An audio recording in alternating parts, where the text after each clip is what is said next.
Silakan, Kang Agun. Terima kasih pimpinan. Pak Menteri dan Pak Wamen, waktu Bapak menyelesaikan tugas di Kementerian HAM ini sudah kurang dari 5 tahun. Jadi 5 tahun ini waktu yang singkat, Pak. Saya aja yang sudah masuk ke 7 periode ini waktu terasa singkat, Pak. Saya hanya ingin mengingatkan saja. Kementerian HAM hari ini adalah pecahan dari Kementerian Hukum dan HAM yang menjadi 3 kementerian.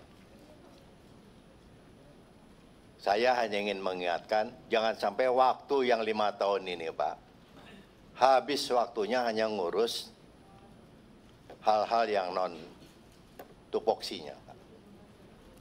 Mengurus organisasi kelembagaan, mengurus personil, mengurus sarana prasarana, mengurus uang, itu adalah unsur-unsur manajerial yang jadi syarat pencapaian sebuah tupoksi.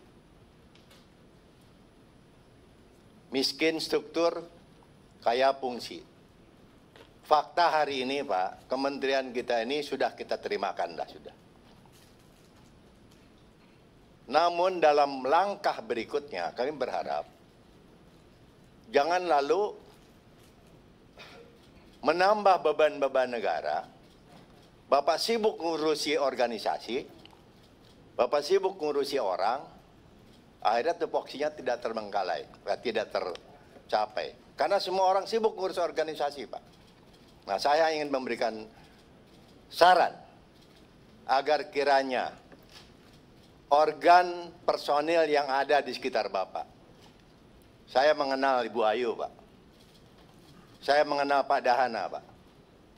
Saya mengenal Pak Farid. Ini murid-murid saya, Pak. Dia orang-orang baik dan lulusan-lulusan terbaik. Tapi mereka belum punya struktur hari ini. Belum punya anak buah. Membutuhkan langkah cepat. Tidak mungkin dikerjakan oleh dirinya sendiri. Begitu juga dengan Bapak. Bapak harus mengangkat siapa sekjen Bapak. Siapa irjen Bapak. Nah, saran saya, dari 3 kementerian ini paling tidak pada level di bawahnya, Pak, itu masih sering ketemu. Yang dikatakan tadi oleh Pak pimpinan. Jadi tidak usahlah libatkan Pak Yasona, terlalu tinggi itu. Jadi orang-orang yang ada di Kemenkumham, yang sekarang pecah menjadi 3 kementerian, saya minta dalam penyelesaian organisasi ini, tidak jalan masing-masing. Tidak jalan sendiri-sendiri. Ajak orang Kementerian Hukum, ajak orang Kementerian HAM, ajak Kementerian Imigrasi dan Masyarakat. Karena sumber daya manusianya itu, Pak, yang diprioritaskan untuk mengisi struktur yang ada ini. Bisa menambah berapa sekjen? Berarti ada 3. Yang tadinya 1, nambah 2. Itjen, jadinya 1, nambah 2. Belum lagi ruangan, Pak. Di pusat sudah pasti itu. Tadinya hanya ada 1 menteri. Sekarang jadi ada Menko. Saya bisa bayangkan lagi Kanwil, Pak, nanti. Kanwil itu ada Kakanwil. Ada kepala divisi. Divisi administrasi umum. Divisi pemasyarakatan.